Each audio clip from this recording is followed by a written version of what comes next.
of the villain dies.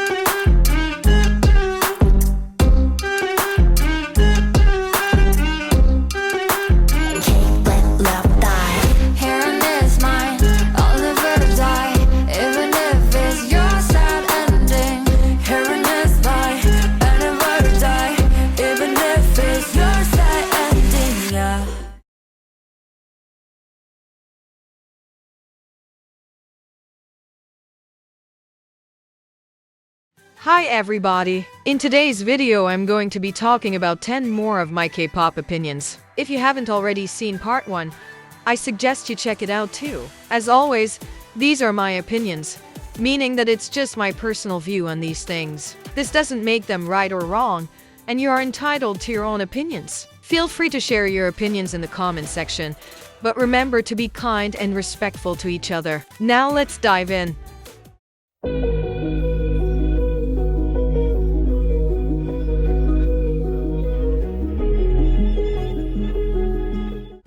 It's no secret that the dieting culture is very strong in K-pop, just like it is in most countries in the world. But just because it's common doesn't mean it should be normalized. Dieting can be extremely dangerous and almost addictive. A lot of the time it causes body dysmorphia or even eating disorders. This is already really common amongst non-celebrities, and with idols it's probably even more common, which isn't weird considering they are the target for a lot of body shaming and hateful comments. This is something that needs to change, and the only way to do so is to stop normalizing dieting. I know dieting isn't all bad and that it can be used for something good, but today most people diet just to fit into the societal beauty standards. I've seen a lot of K-pop fans talk about making their own agency and what rules they would have. Pretty much all of them said that the weight goal is decided based on the trainee's height. Even though that's better than what most companies do, as they expect their idols to weigh less than a certain number no matter their height, doesn't mean it's right. Idols and trainees are already prone to have slimmer bodies, as their lifestyle involves a lot of stress, heavy exercise, busy schedules, and little to no sleep, so we shouldn't put their bodies through even more unhealthy habits, like dieting. I understand that dieting is something that is rooted deep inside of our society, and it's even bigger in South Korea.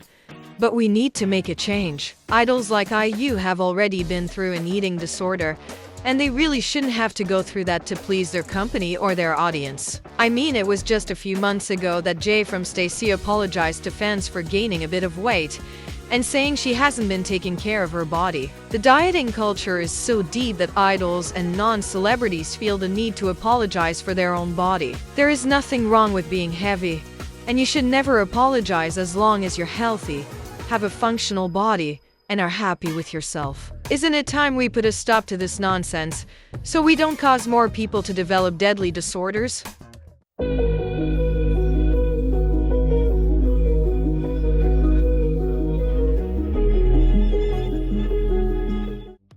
I hear a lot of people calling idols just visuals these days, and though it's true visuals are more important in the industry's eyes, and that many groups are directly or indirectly impacted by this, I find it quite dehumanizing when idols are called that. I'm not saying that the new norm of idols not being trained enough isn't a problem, because it is, but putting idols into boxes won't change that. By calling someone just a visual, you take away everything they are and have worked so hard for. If you call someone just a visual, you are part of the reason why the K-pop industry isn't moving forward. You are just as bad as toxic fans and K-pop companies who only judge trainees and idols based on their looks. Yes, the industry has a huge problem of choosing visuals over talent, but that will never change if we keep on doing this shit. Being rude and mean about idols' looks will actually do the opposite of what we want, because we once again keep judging idols based on their visuals. It is literally so ineffective. There is also so much more to every person than just their looks. Even if they might be untrained, calling them just a visual takes away everything they have achieved from their hard work. Just like all of the other people here on Earth, they have a lot to offer on the inside too. Personality and likability is also extremely important, and definitely a factor to consider when talking about an idol's success. Just because they happen to be pretty and within the Korean beauty standards doesn't mean that's the only good thing they have to offer. Pretty privilege is indeed something that's very rewarding in this industry, but if they wouldn't have been likable and hardworking, none of those visuals would have been able to maintain a good career. Being a K-pop idol is hard and demanding. That's a fact. If they were truly only a visual, then they would have given up long before they even got to debut.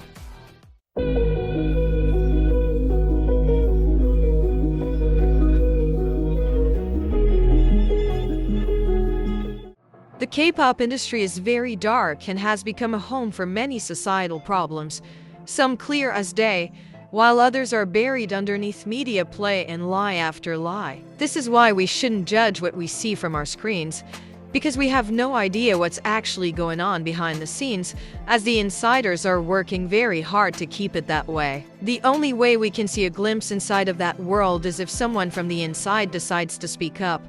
And that requires a lot of courage and strength, knowing it might end with that person being blacklisted from the industry. Knowing all of this, I think it's best to always assume that we know nothing. So until we have all of the facts, or at least a certain amount, it's best not to send hate or criticism to a group or idol. A great example of this is the group Stellar. Stellar was a Nugu group who desperately needed attention in order to not disband, which is why the company decided to go for a sexy concept. They released their song Marionette, which included loads of sexual references as well as sexy clothes and choreography. The members and group got a lot of hate for this, to the point where they were ashamed for being someone's daughters. Later, we found out that the company had actually lied and pressured the girls into doing this, but since they still had a few years left in their contracts, they weren't able to leave. They even signaled SOS with their hands during a live broadcast once to try and free themselves from the company. This was all revealed later on, which just shows that sometimes it's not what it seems. They got hated on so much to the point they didn't even dare to go to the cafe for something they didn't even want to do in the first place. Though it's absolutely terrible that they had to go through that, it's a good lesson for us netizens that we aren't God. We don't always know what's going on because in the end we're just observers, looking at a controlled situation from far away. We can never know what's going on behind closed doors, so it's best to never assume anything at all. But if you have to take a stand, it should always be the positive view. Give people the benefit of the doubt and think before you act. Otherwise, it will only hurt the ones who are involved. And until something is actually proven, it could all be a scripted moment for all we know.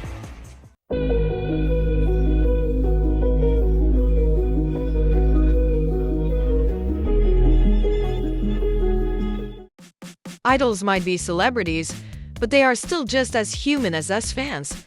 And humans have bad days. That's just a fact. Some days you might feel unwell, either because of stress and anxiety or sickness, and that will obviously impact your performance. If you come into school or your workplace and you're not feeling too good, it's very likely that you might not perform as well or be as effective as usual. Let's say you have a few days every semester when you go to school not feeling the best, but the teachers don't give you an F simply because you had a bad day. No, they realize that those days are the exceptions and not the rule. So why can't fans see it the same way? Wouldn't you want someone to only judge on your best days, or at least on your overall performance, rather than just based on a bad day? Isn't that only fair? Overworking is something that is very common in the industry, and that combined with the pressure of being an idol is already exhausting enough. So imagine how horrible their worst days must be. Being an idol is not an easy job, and they are literally taught to always push through or else they are failures. That's the kind of industry they're in. So before you say that they should have just stayed home, think about how horrible these companies can be. And even if their companies doesn't force them to work even though they're sick, chances are they'd still show up to the event because they're afraid of what the fans would think. That combined with a lack of self-love and self-care is a disastrous mixture that's unfortunately their everyday life. I think it's just awful to judge them because of that. I'm not saying that we shouldn't expect idols to deliver a good performance, but when they do mess up, we should be understanding instead of attacking them. Take Les Seraphim as an example. Their Coachella performance last year was the start of a malicious hate train. I agree that they haven't been trained properly, and that's on Hybe for not preparing them enough. but they were never that bad. Some performances lacked in the vocal category, while other times they sounded pretty good considering how little vocal training they've been getting. This is what went viral.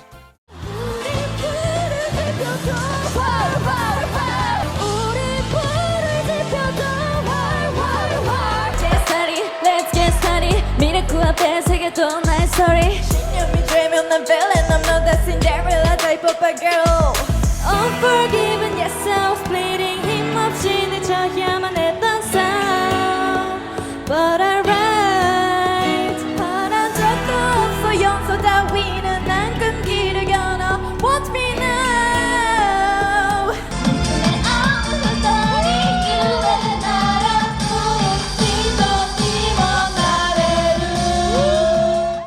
And this is them in other performances. 부러운 건 Cause you're in love Yeah, no, that'll make it look easy 0 to 100 keep on whipping Push the pedal to the metal on the surface 그때는 그저 좋았지 아무 의미 없는 dream 이제 물어 다 무슨 의미인지 알기 위한 dancy 난 비밀 소중한 걸 말해주잖니 Tonight I don't care what's wrong or right Don't stop blowing up my light I'm crazy for feeling more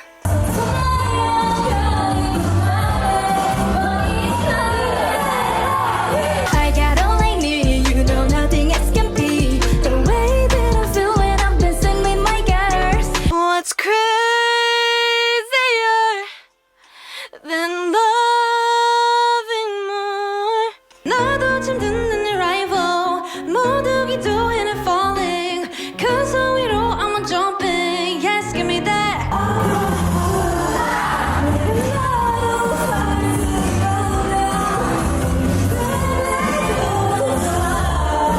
Tonight I don't care what's wrong or right Don't stop blowing up my life 서사 그만 좀 쓰라고 또 날 조리 돌릴 테니 다시 우아한 척 백조처럼 dive 숨 가쁘지 마 As you can hear, they sound different pretty much every time. That's due to their under-trained vocal skills, which makes their stability stagger in some performances.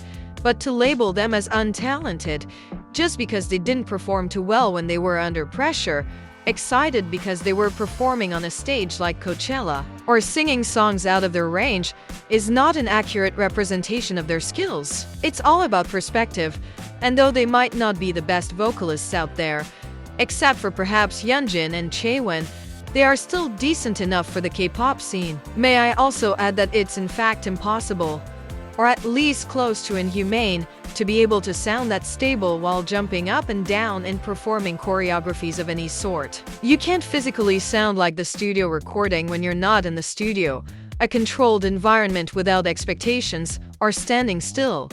The same goes for Elite, who also received a lot of hate for their vocals and their lack of live performances. Just like Le Seraphim, they weren't trained enough as they are both under hype labels, but they aren't that bad either. Not the best in the vocals category, but then again not that terrible either.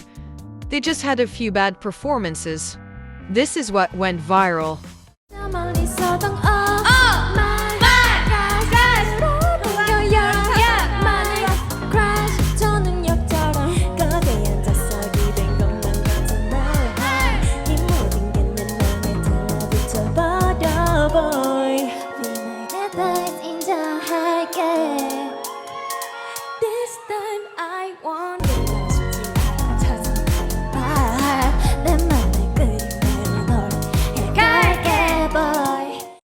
And this is them during other performances. 내가 미사마 한낮이 덕이니 대하했다 기세기 아리가또 Oh yeah cherish my love cherish my love君はまるでアモンドチョコレート甘い外側 네가 지가와 그래서 잊지를 못해 아직도君はまるで아몬드 초콜릿 Am I selfish 눈치 없는 네 맘 대신 지금 이 설렘이 훨씬 더 내겐 소중해 私だけが知っているだけじゃない魅力들은 건 하늘이 아니라 서로의 마음이었었지 내가 미세하게 바꾸했다요 시루 오토리 시리 다쿠나루 See all you gotta do is ask and die and believe the loving in you the love is in you See all you gotta do is kill the enemy the less it in you That's the only thing to do I'm not here to argue about whether or not they are good vocalists, because that's subjective and up to each person to decide. I'm just saying that one performance, one situation, is not enough to judge the entirety of a person's abilities.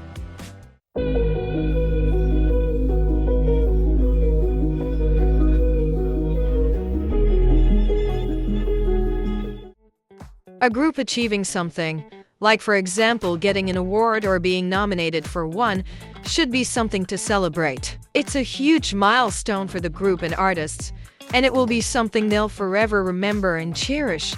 So why would anyone want to ruin that? I understand that it can be just as heartbreaking for fans as it can be for artists to not receive an award.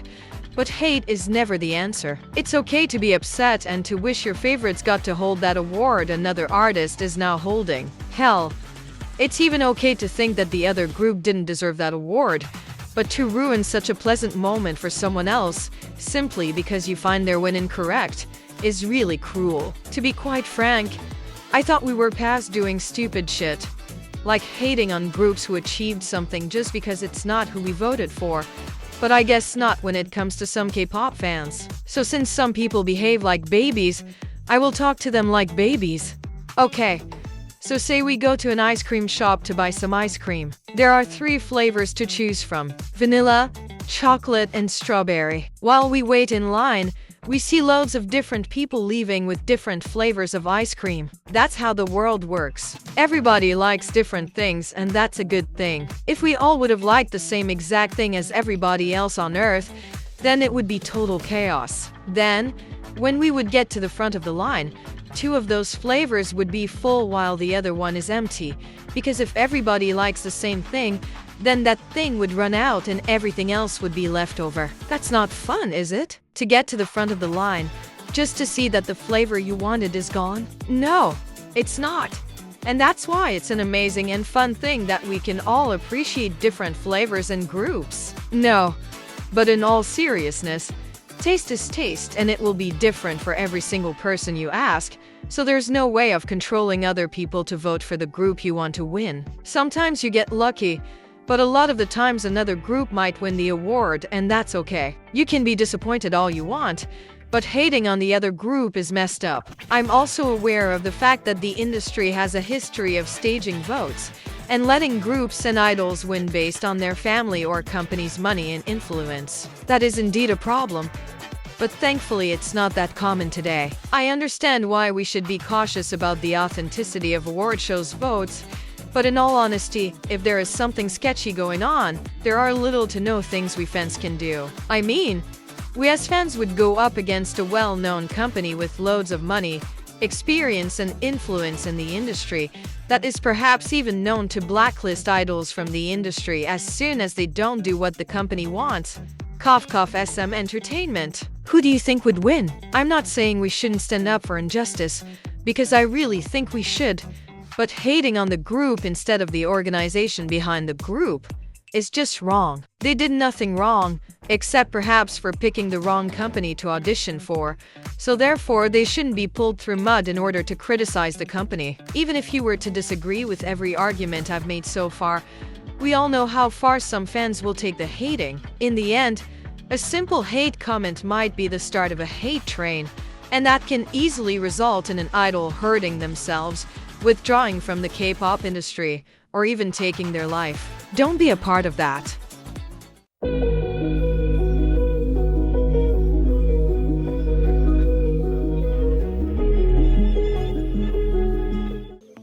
There are loads of different types of K-pop groups out there, with a variety of concepts, images, and music styles. You have the right to choose whichever groups you'd like to support, based on what you want from a group and the type of music you prefer to listen to. Sometimes I think people forget about this. They forget about the fact that not every K-pop group produces the same type of music and focuses on the same type of things. Therefore, it's only logical to expect different things from these groups, and if you are expecting different results, then you can't give the same criticism or hate. Let's take the ice cream shop as an example. I know it might seem childish, but in all honesty, it's a great way of explaining complex things. So let's say you are choosing between the different flavors. There's vanilla, chocolate, strawberry, pistachio, chocolate chip cookies, and so on. Say you choose chocolate ice cream. If you instead get a melted drink instead of the ice cream you ordered, it's valid to be upset because ice cream is supposed to be a cold cream, like the name suggests. What you're not allowed to be upset at is that the ice cream doesn't taste fruity, because you chose chocolate ice cream, remember? If you would have instead chosen a fruity ice cream, you would have gotten the flavors you wanted, but that is on you only and not the ice cream seller's fault. The same logic can be applied for K-pop groups. You're allowed to be upset when a group can sing properly when standing still, or dancing like a stick to the easiest choreographies, because dancing and singing is literally what a K-pop idol does for a living. It's only fair to be disappointed when someone can't meet the criteria of the job they've been training for. Something you can't be upset over is what they choose to focus on. There are literally hundreds of active K-pop groups out there who would love to gain another fan. So if you're looking for a certain image, concept, or focus, then I can promise you there's plenty to choose from. If you still can't find one, then perhaps it's not the groups, but the K-pop music style that doesn't suit you. And then there's even more artists for you to explore, as you're no longer bound within South Korea. It's literally just about finding the right artist for you and your taste. For example, Baby Monster is getting a lot of hate for not being synchronized in their dancing, but dancing is not the focus of the group. Even though most of the members are actually amazing dancers, the group's focus is pretty much solely on giving a good live performance, as well as letting each member shine individually, instead of pushing down their unique sides to synchronize with the rest of the group. I mean, what is Baby Monster literally known for? That's right, live and clear on-stage vocals, powerful rap performances, and outstanding stage presence. That's their concept, not dancing. They do still dance simple but catchy choreographies because they are K-pop idols, but they have clearly made a conscious choice to focus on the artist part more than the dancing part of being a K-pop idol. If you don't like that choice, don't stan them. It's okay to prefer more difficult and synchronized choreographies, but then perhaps stan and listen to groups like ITZY, for example, that have that type of focus.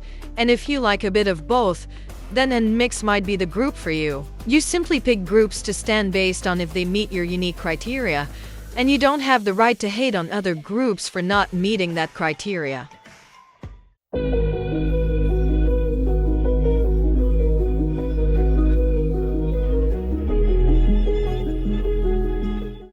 I personally believe there's nothing wrong with underage children wearing revealing clothing or twerking. If I had a child, I would want them to wear what they are comfortable in and feel confident and happy wearing, though I probably wouldn't go as far as to let a kid under 12 wear a suggestive outfit. That is just my own opinion, as I don't think we should limit our kids' creative thinking by giving them a bunch of rules to follow. I want them to experience with their own style, no matter how much it goes against societal standards. So why is K-pop idols any different? Why shouldn't underage idols and celebrities also be able to dress and dance however they please? Well, it all comes down to protecting them. Non-celebrity kids don't have to fear the public's dark side, so they aren't as threatened as idols and celebrities are. The only thing normal kids might have to look out for are some creeps walking around town, which most parents know and therefore looks out and protects their kids from. But idols live in the spotlight, and instead of just meeting some creeps sometimes,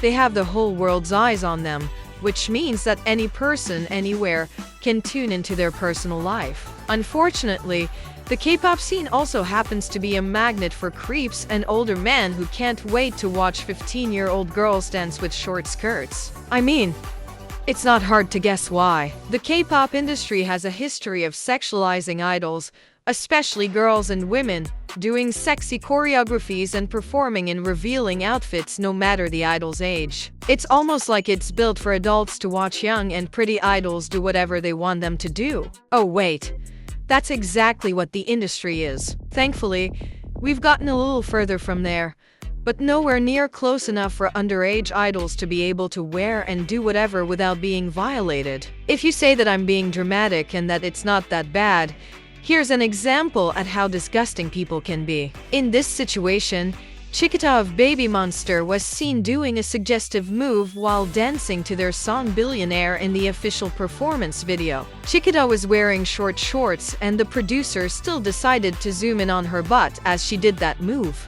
I unfortunately cannot find the original comments as they may have been deleted, but these are some examples of the comments people left under that video. Disgusting, right? These comments were all left towards a 16-year-old girl. The world, and especially the internet, is a dark place with many twisted people lurking in the shadows, which is why we need to protect underage idols. We can't control how some people think and act, but we can always take it into consideration and make sure that minors aren't doing sexy dances or wearing revealing clothing.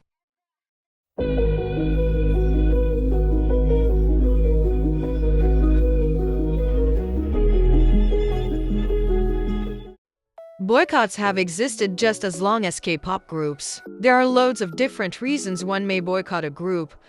Like, for example, if a member of the group has done something illegal or wrong, but the target is always to inflict economical loss, or at least indicate moral outrage. If you boycott a group, these are most likely the intentions, as well as to sometimes free the group from their company.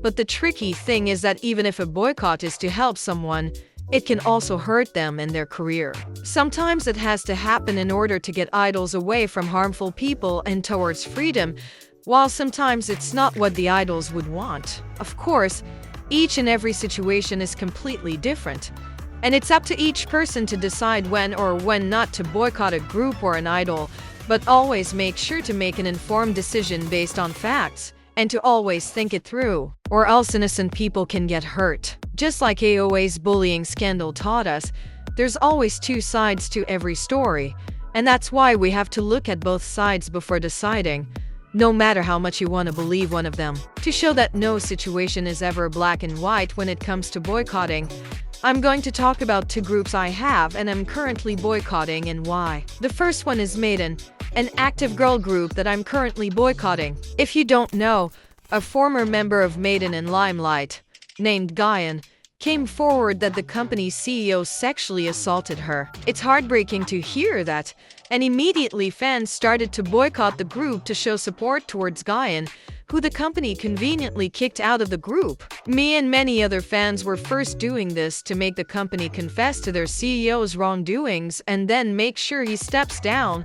But recently, evidence of abuse towards the current members of the group came into the spotlight. In a live stream, former Kepler member Ma Shiro was seen with big bruises on her arms, in spots that are highly unlikely to be bruised due to choreography practice, which made fans suspect abuse. The way that Ma Shiro covered it with a wristband after reading the comments only fueled these suspicions. That's why I'm currently boycotting this group, both to seek justice for Guyan, but also to free and make sure the other members are safe. It's a shame since they were really promising and I like their music, but never again will I listen to their songs after what the company has done to them behind the scenes. The second one is Luna. Luna fans started to boycott the group after member Chu was kicked out, and it was revealed that the company had been mistreating and mismanaging the girls. This is to this day one of the most successful boycotts in K-pop history, because it was thanks to all this that made the company cancel their upcoming comeback and help the girls to terminate their contracts. They are now free from Blackberry Creative,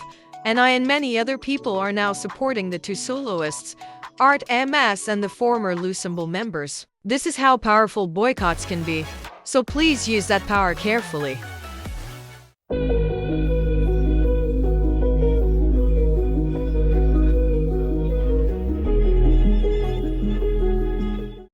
I'm sure we've all seen AI covers pop up on our feeds, and at first I didn't see anything wrong with it. There was even a time when I actually considered starting to make those types of videos, but thank God I didn't. It was Winter of aespa that opened my eyes on this issue. And now I really can't see it any other way. The reason why AI covers are wrong is because when you make an AI cover, you are using an artist's voice without their permission. You are literally taking their voice, which is their property, that they should have full control over. You have no idea whether or not the artist wants to have their name attached to that song. Maybe it's a song with a meaning they don't agree with or an artist they don't support. Since there's no way for us to know that, I think it's best to just not do it at all instead of risking it. I've also kinda started to see a resemblance between AI covers and the problem with deep fake images. I know that using someone's voice and using AI to create photos of idols naked are two entirely different problems, and only one of them is likely to impact an idol's life. But I'd still like to explore this connection a little. The similarities between the two is that both use AI in order to manipulate an already existing piece to the desired end result. AI covers uses an idol's voice and then generates a close copy to it that someone then can tune into another song, while deepfake takes an image of someone and then Photoshop it with the help of AI to create a new image where that person is now naked. It's the same principle. And if something is connected to a thing like deep fake, then it's not that good to begin with, is it? I just think that it's not a fair thing to do towards someone, especially if an idol has already spoken up about it and said they aren't comfortable with it. You might not mean to do any harm, but in the end it's their voice, and if you are creating AI covers, then you're taking that from them.